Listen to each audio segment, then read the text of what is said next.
What would be the value of having a photograph of Fluffy hugging your leg when you get home every day from work? It's priceless.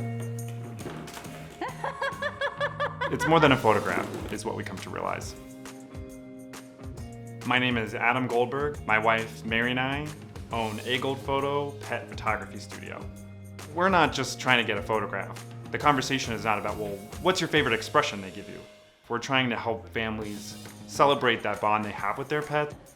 We're spending a lot of time getting to know the pets and the families that we're photographing, and we're showing the bond that pet parents have with their pets.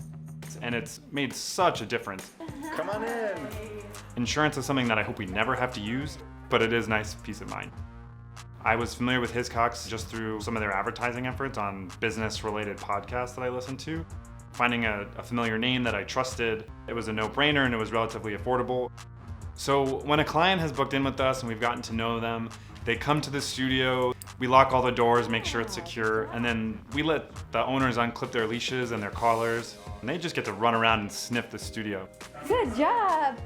Good job, Daisy. After they've had time to get comfortable, we bring them into the studio area and make sure they're not scared of the lights that we have. It's just a fun environment and there's no hurry, again, to get the photos taken. My love for animals came from working at an animal shelter. These rescue animals really just needed someone to tell their story. A lot of times people will have a negative stigma about rescue animals or shelter animals.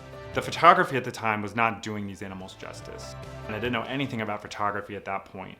I took camera lessons, I watched videos online, and taught myself how to take photos of shelter animals. The shelter loved the photos so much that they said, hey, would you do a fundraising event?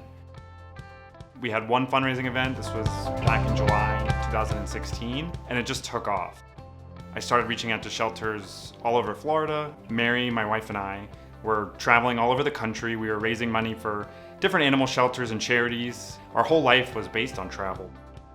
When the pandemic hit, we had to stop everything. We were pretty close to shutting the whole business down, but we really wanted to make pet photography our livelihood. Instead of traveling the country, we decided to open our own photo studio here in Tampa. If you're considering being an entrepreneur, find a niche that'll really set you apart. If it's a financial worry, you might want to look into getting a loan if you feel like you can afford that. We put away 6 months of livable income, so if something did happen, if this business failed, we would be able to live on what we saved up for 6 months. I was only doing adoption photos at our local animal shelter. It went from Tampa to traveling all over the country. Now we have our own pet photo studio, we have our own actual building, which is amazing. That's so cute.